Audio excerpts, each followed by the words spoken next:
Halo, apa kabar? Teman-teman mahasiswa fisioterapi, calon-calon fisioterapi dan fisioterapi dimanapun Anda berada. Pada kesempatan kali ini saya akan berbicara dan ngobrol-ngobrol secara eksklusif dari lab anatomi ya Pak Heri. Kali ini saya akan bincang-bincang dan ngobrol-ngobrol fisioterapi ya. Kita ngopi bersama Pak Heri. Ya. Oke, kita langsung aja. Mungkin Pak Heri bisa memperkenalkan diri dulu. Baik teman-teman, selamat pagi semuanya. Nama saya adalah Heri Trianto ya. Panggilan saya adalah Pak Heri. Untuk saat ini saya dinas di Stikes Katolik Santo Vincentius Paulus Surabaya sebagai dosen. Itu aja dulu kisah singkat teman-teman. Ya. Ya, dan saya juga perlu kenalan ya Pak Heri. Saya Yudit, salah satu dosen juga di Stikes Katolik Santo Vincentius Paulus Surabaya. Ya, jadi kita berdua ini sama-sama pengajar di Stikes Vincentius Paulus Surabaya. Ya Pak Heri, pada kesempatan kali ini kita sedikit santai ngobrol-ngobrol berkaitan dengan dunia pendidikan fisioterapi ya Pak. Boleh. Boleh ya Pak ya. Ya, sebelum kita berbicara ke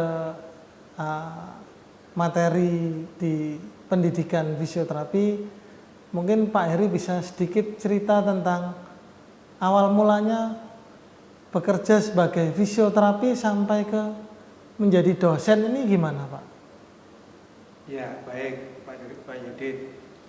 Mungkin saya awali dari saya waktu kecil dulu ya Pak. Ya, boleh.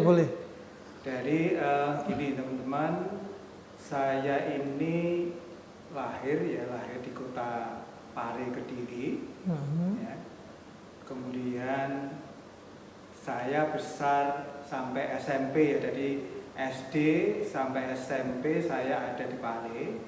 Kemudian untuk SMA saya menempuh di Solo Pak Yudit. Di Solo ya Pak ya. Dari Solo itulah saya mengenal fisioterapi ada di sana. Karena memang pendidikan fisioterapi pada saat itu adalah satu-satunya ada di Solo Pak Yudit. Solo ya. Pada saat itu seingat saya masuk fisioterapi itu tahun 1982.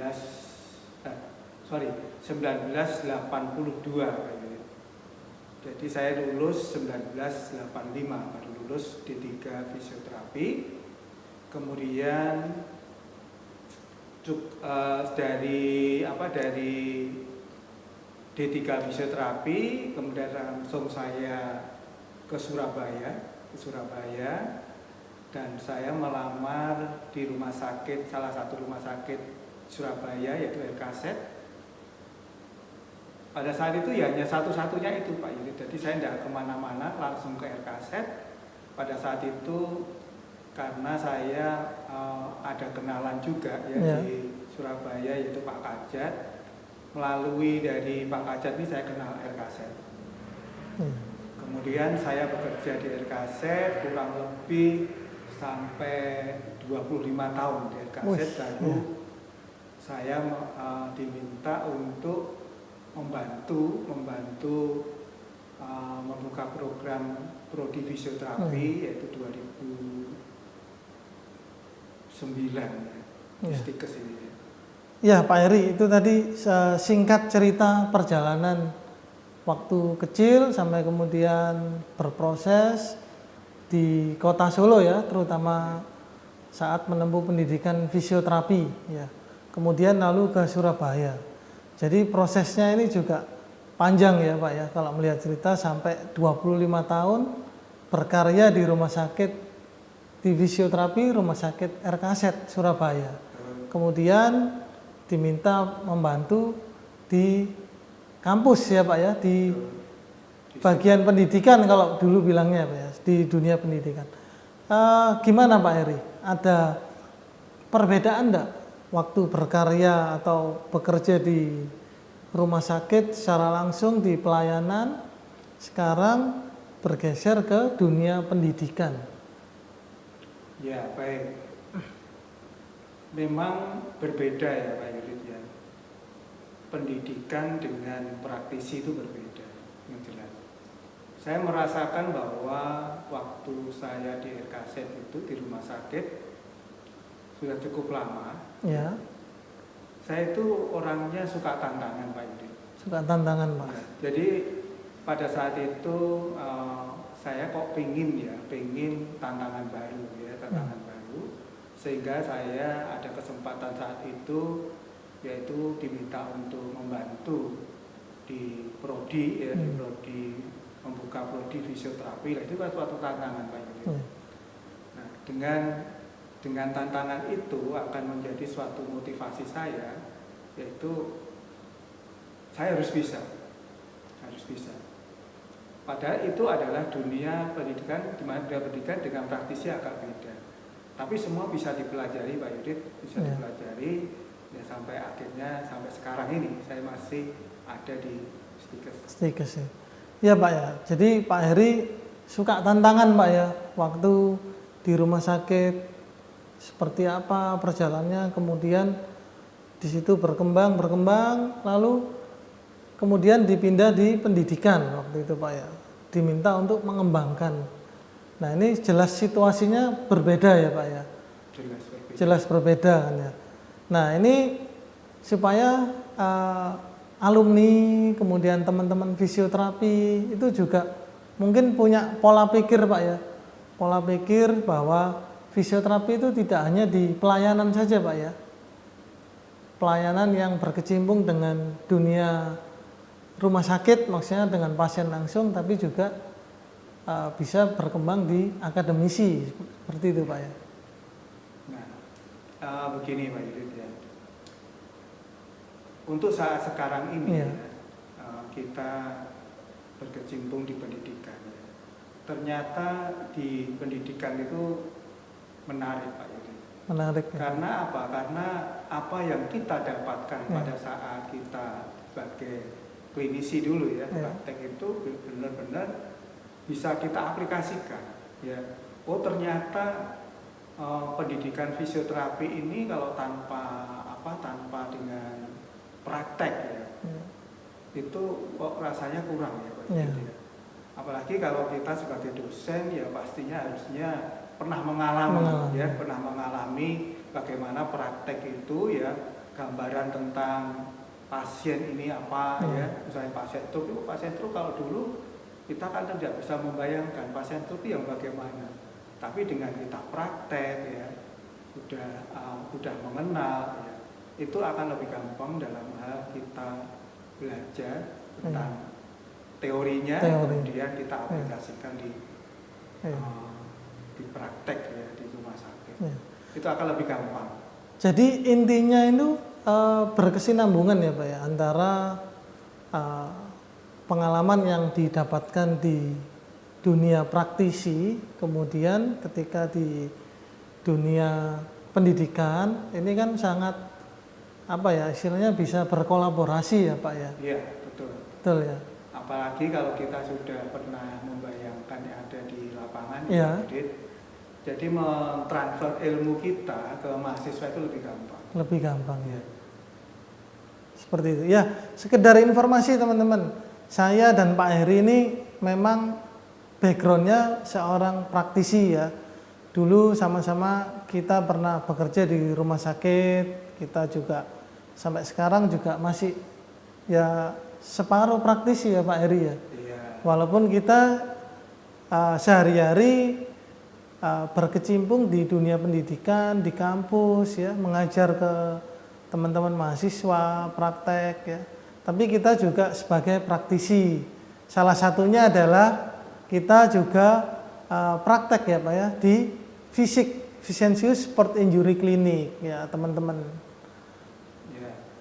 Nah, jadi gini teman-teman, kebetulan dari institusi ya, kita berikan fasilitasi ya. Ya. Dengan adanya klinik fisik itu ya, Ya. itu akan membantu kita ya, membantu kita selain kita bisa membantu pasien ya, Pasien. juga mengaplikasikan ilmu Ya. kita. Ya. Kalau kita tidak begitu Pak Yudit, kok rasanya nggak Aneh ya Pak ya.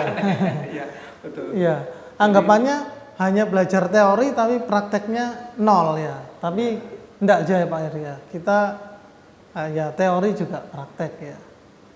Seperti itu Pak. Iya. Tapi juga keistimewaan di stikers kita ya Pak Yudit. Iya. Ini dengan adanya fisik ini kan mahasiswa juga bisa ya, bisa artinya bisa melihat secara nyata Iya. bahwa pasien itu kayak begini toh, Iya. yang dimaksud dengan misalnya dengan dikondisikan, oh ini ada cedera ACL misalnya, Iya. ternyata oh seperti itu toh klinisnya, itu bisa Iya. dilihat di Ya mungkin sedikit sebagai percontohan klinik ya. Mungkin teman-teman mahasiswa yang masih di kampus belajar sedikit tahu ya Pak ya, sedikit paham ya mengenai proses pasien datang ke klinik, kemudian proses fisioterapinya, walaupun tidak secara langsung tahu gimana prosesnya Pak ya. Ya Pak, itu tadi kan kita bicara sedikit tentang ya praktisi dan akademisi di dunia pendidikan. Nah, mungkin gimana sih Pak? Saya ingin tanya proses pendidikan yang ada di Indonesia ini, contohnya profesi fisioterapi ya, kedepannya seperti apa Pak? Ya, ini sepengetahuan saya Pak Ya. Yudit ya. Memang untuk saat ini ya pendidikan fisioterapi khususnya ada di Indonesia ya, memang diawali dari dulu itu kan D3 ya. D3 ya. Dari D3 fisioterapi, kemudian berkembang terus menjadi jadi kita itu awalnya, kalau saya flashback ke belakang. Pak Yudit ya, saya dulu itu menempuh D3 Pak Yudit. D3 kemudian melanjutkan lagi ke D4. D4 ya. ya. Kemudian dari D4 ini untuk saat ini kan kita sudah bisa melanjutkan lagi ke profesi Pak. Iya, profesi. Ya, profesi. Nah, kebetulan karena saya seorang dosen sehingga harus dengan pendidikan yang minimal S2 ya. Jadi kita melanjutkan lagi yang masih ada hubungan dengan fisioterapi ya Pak Yudit ya. Jadi kita ngambil di ilmu kesehatan olahraga. Jadi ini masih ada hubungannya lah. Gitu. Tapi untuk pendidikan sebenarnya kalau teman-teman nanti misalnya dari D3 Anda bisa melanjutkan ambil D4 atau S1 ya Pak Yudit, baru mengambil profesi. Memang pendidikan di Indonesia saat ini yang paling tinggi masih profesi ya Pak ya, masih profesi ya. Nah, kebetulan memang sudah beberapa institusi yang ada profesi ya, misalnya yang paling dekat di Jawa Timur ini Pak? Jawa Timur ini ada yang di Malang ya Pak ya? Malang ya, di Malang terus Muhammadiyah Malang ya, itu sudah ada profesi. Kemudian kalau Jawa Timur ya masih itu ya, masih Malang ya. Tapi kalau Jawa Tengah ya ada Poltekkes ya. Kemudian di sana juga MS, ada ya. Muhammadiyah ya. Muhammadiyah Surabaya, Muhammadiyah Surakarta Solo, ya. Surakarta. Kemudian kalau di Jakarta ada Esa Unggul ya. Kemudian di Makassar ya. Ya. Unhas. Kemudian ada di Bali Udayana ya Pak ya. Udayana ya. Itu ya. Ya. Setahu saya masih itu ya. Ya, itu mungkin bisa buat gambaran teman-teman yang masih berproses di D3 ataupun sudah lulus ya dari D3, ternyata jenjang pendidikannya masih terus bisa berlanjut ya teman-teman. Jadi dari D3 mau lanjut ke D4 bisa, mau ke S1 bisa ya Pak ya. Terus kemudian lalu lanjut profesi. Ya. Untuk saat ini paling tinggi profesi. Profesi. Ya. Tidak menutup kemungkinan ya, ini sudah ada wacana bahwa nanti juga akan ada S2-nya Pak Yudit. S2 terapan Pak? Atau? Ya, S2 terapan. Iya, iya. Jadi kelanjutan daripada fisioterapi. Ya, ya teman-teman, bahwa artinya di dunia pendidikan khususnya fisioterapi itu ilmu terus berkelanjutan ya jenjangnya ya. Jadi dari D3 sampai dengan profesi saat ini, tapi tidak menutup kemungkinan kedepannya akan berlanjut ke S2 terapan ya Pak ya. Ya Pak, ini sedikit ngobrol-ngobrol mengenai mahasiswa praktek ya Pak ya. Jadi ini kan eranya corona Pak ya. Jadi di mana dari kita sudah setahun ini semuanya serba dibatasi, ya baik belajar di kampus, kemudian di lahan ya praktek di rumah sakit ya juga terbatas, otomatis jam dari praktek mahasiswa yang saat ini yang sedang berlangsung di rumah sakit juga dibatasi ya Pak, jadi berkurang. Jadi gimana menurut Pak Heri melihat kondisi seperti itu Pak? Kalau dari kita sendiri Pak Yudi, Ya. memang di sini perlu suatu inovasi ya dari setiap dosen ya. Jadi seperti yang sudah kita lakukan Pak Yudit, kita kan sering membuat satu video ya. Ya. Nah ini mempermudah mahasiswa untuk belajar ya. Misalnya kita mempraktekkan sesuatu ya. Nah, ini kan kalau kita memang sudah banyak Pak Yudit ya video-video, tapi rata-rata kan masih ya Pak Yudit ya, bahasanya itu masih belum aplikatif ya. Tapi kalau kita mengajar itu kan dengan bahasa kita, kemudian itu yang sudah biasa dimengerti oleh mahasiswa itu akan lebih mudah ya. Lebih mudah dipahami ya teman-teman. Memang ya paling ideal itu ya harus praktek Pak. Ya, harus praktek ya. Tapi dengan kondisi seperti ini sebenarnya bisa diakali. Iya. Jadi sebenarnya ini kan tantangan Pak ya untuk mahasiswa dan juga dosennya ya Pak ya. Ya tertantang supaya gimana caranya kita bisa mengembangkan dengan situasi saat ini gitu ya Pak. Betul. Ya terus mungkin ada tips Pak untuk teman-teman yang sedang praktek atau teman-teman mahasiswa yang ya istilahnya mau persiapan praktek ya, preklinik atau praktek klinik, karena kondisinya nanti mungkin ke depan ya pasti berbeda dengan sebelum pandemi. Jadi apa Pak mungkin bisa dibagikan tipsnya untuk teman-teman yang mahasiswa saat ini, apa yang harus di-upgrade atau harus dipelajari gitu Pak? Kalau saya memberikan masukan begini, untuk mahasiswa yang saat ini dengan kondisi yang saat ini ya, memang dengan adanya keterbatasan untuk praktek, seperti yang tadi saya sampaikan, memang secara teoritis ya mungkin mereka juga harus terus digenjot ya teoritisnya ya, tapi juga dengan jalan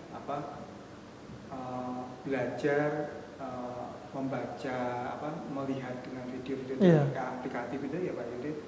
Kemudian juga kita lakukan sendiri ya, lakukan sendiri baik dengan keluarga atau apa ya. Jadi itu harus diulang-ulang Pak Yudit, harus diulang-ulang karena itu adalah keterampilan. Kalau kita hanya melihat saja kemudian tidak mempraktekkan, itu tidak akan bisa.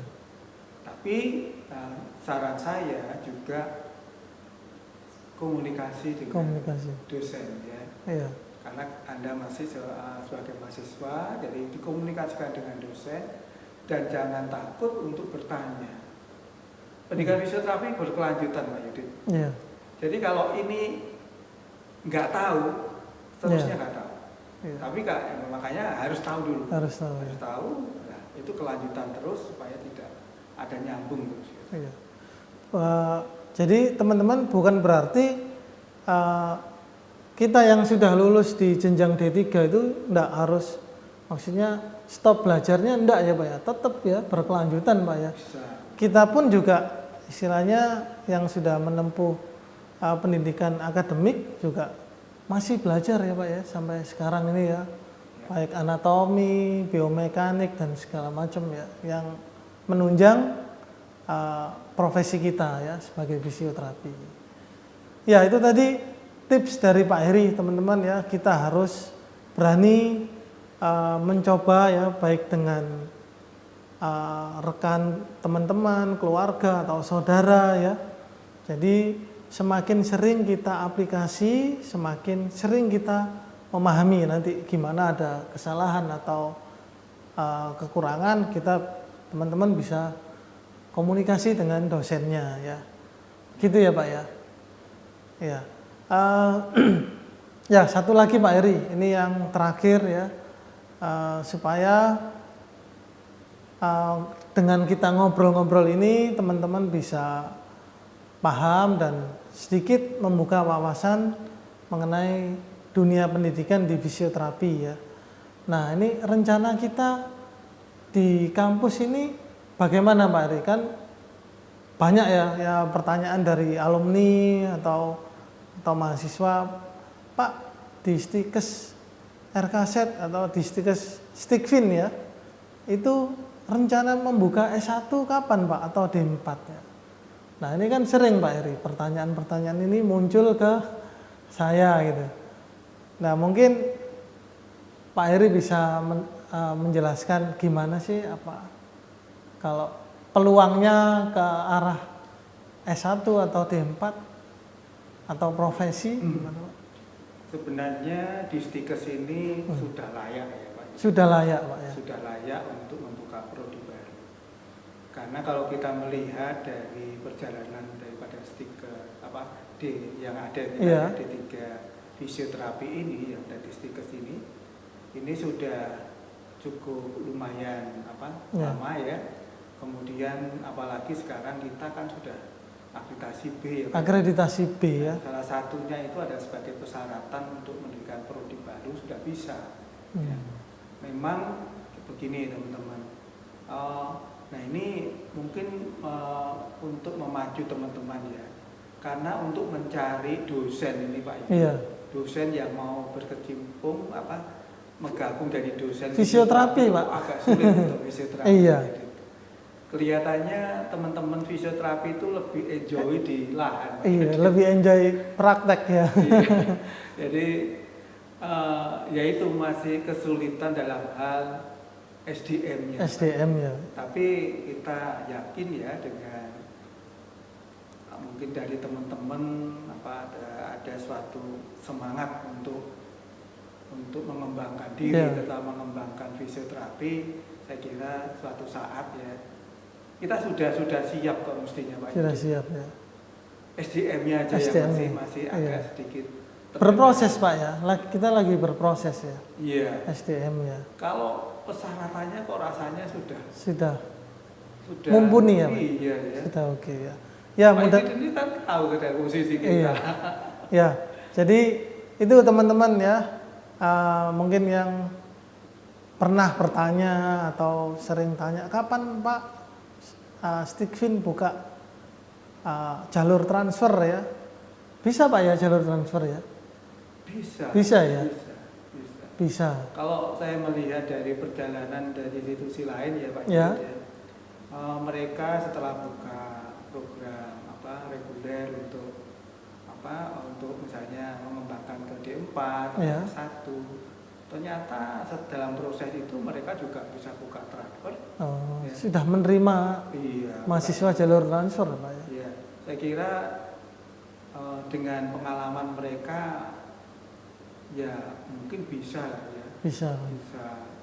Tapi saya sendiri belum tahu pastinya Pak Yudi itu. Tapi regulasinya kok rasanya boleh ya. Boleh ya. Ya, mudah-mudahan proses maupun rencana yang sudah dipersiapkan berjalan lancar dan Stikfin bisa segera membuka prodi baru atau kelanjutan dari program D3 ya, mungkin bisa S1 sampai dengan profesi. Ya, mungkin itu aja Pak Heri, kita ngobrol-ngobrol fisioterapinya. Mungkin di kesempatan lain kita boleh kembali untuk ngopi ya Pak ya, ngobrol-ngobrol fisioterapi. Siap, siap. Jadi supaya teman-teman yang di luar sana, teman-teman mahasiswa, teman-teman alumni, ataupun teman-teman sejawat fisioterapi bisa sedikit menambah wawasan, menambah ya bekal lah pengalaman kita, sharing dari kita supaya bermanfaat ya. Oke, terima kasih Pak Heri atas sharingnya. Selamat siang, sampai jumpa kembali. Salam fisioterapi.